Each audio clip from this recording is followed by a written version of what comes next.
सोमवार व्रत कथा।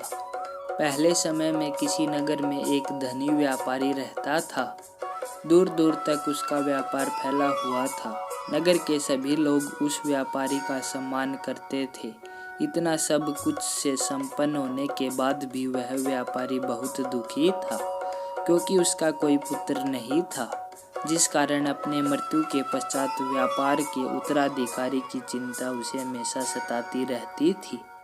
पुत्र प्राप्ति की इच्छा से व्यापारी प्रत्येक सोमवार भगवान शिव की व्रत पूजा किया करता था, या फिर शाम के समय शिव मंदिर में जाकर शिव जी के सामने घी का दीपक जलाया करता था।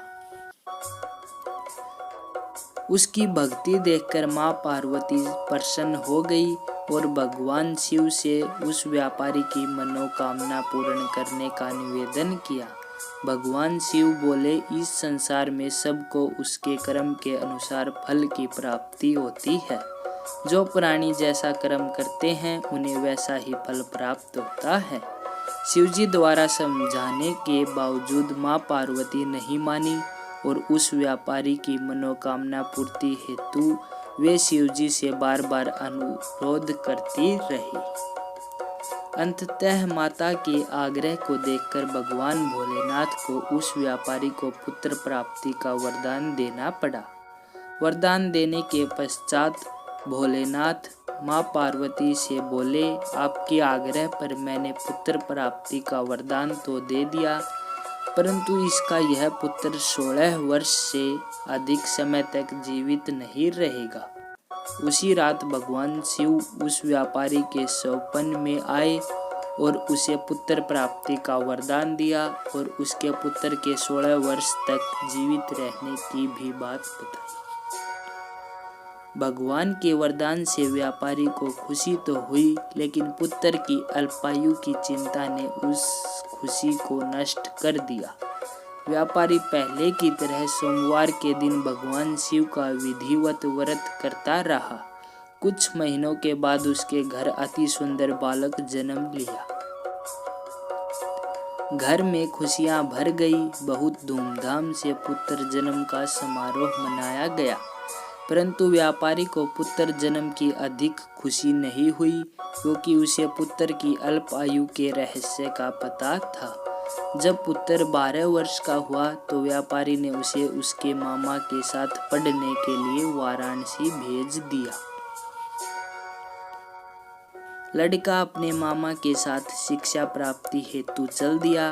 रास्ते में जहाँ भी मामा भांजा विश्राम हेतु रुकते, वहीं यज्ञ करते और ब्राह्मणों को भोजन कराते।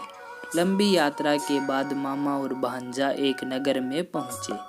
उस दिन नगर के राजा की कन्या का विवाह था, जिस कारण पूरे नगर को सजाया गया था।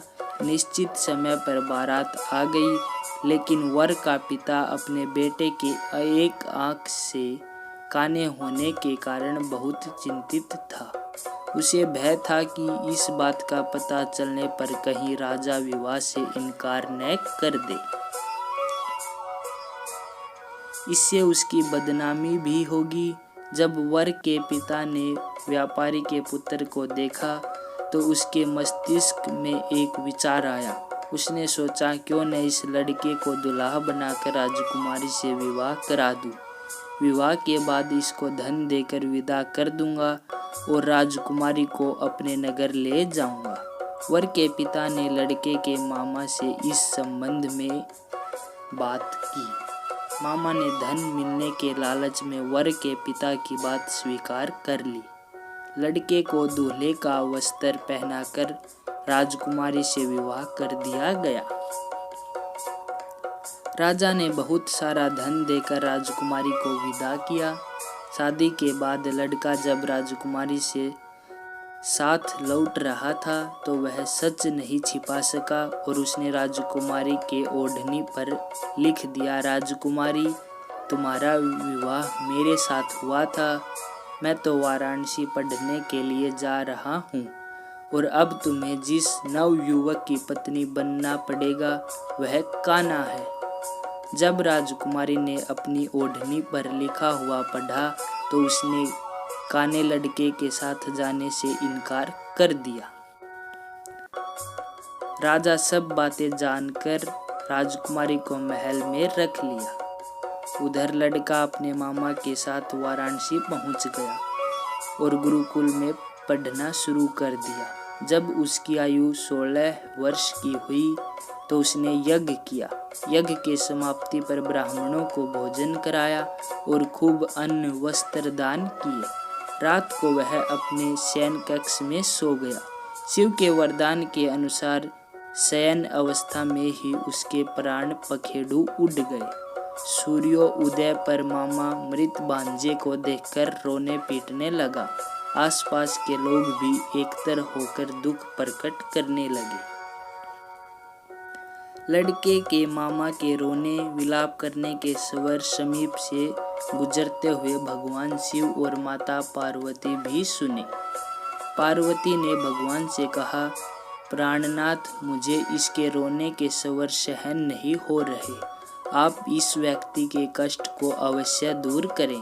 भगवान शिव ने पार्वती के साथ अदृश्य रूप में समीप जाकर देखा तो भोलेनाथ पार्वती से बोले, यह तो उसी व्यापारी का पुत्र है जिसे मैंने 16 वर्ष की आयु का वरदान दिया था। इसकी आयु पूरी हो गई है। माँ पार्वती ने फिर भगवान शिव से निवेदन कर उस बालक को जीवन देने का आग्रह किया। माता पार्वती के आग्रह पर भगवान शिव ने उस लड़के को जीवित होने का वरदान दिया और कुछ ही पल में वह जीवित होकर उठ बैठा।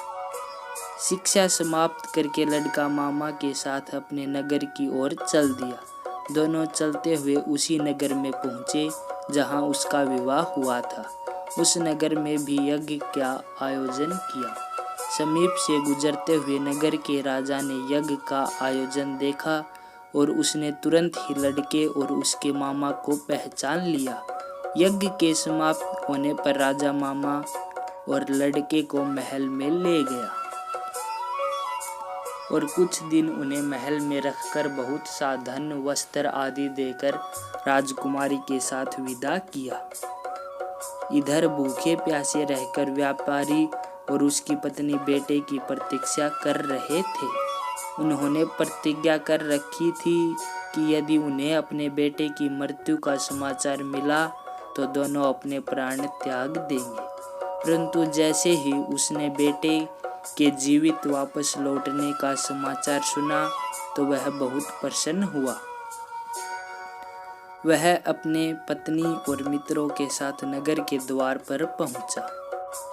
अपने बेटे के विवाह का समाचार सुनकर पुत्र वधू राजकुमारी को देखकर उसकी खुशी का ठिकाना न रहा। उसी रात भगवान शिव ने व्यापारी के स्वप्न में आकर कहा, हे श्रेष्ठी, मैंने तेरे सोमवार के व्रत करने और व्रत कथा सुनने से प्रसन्न होकर तेरे पुत्र को लंबी आयु का वरदान दिया है। पुत्र की लंबी आयु जानकर व्यापारी बहुत प्रसन्न हुआ।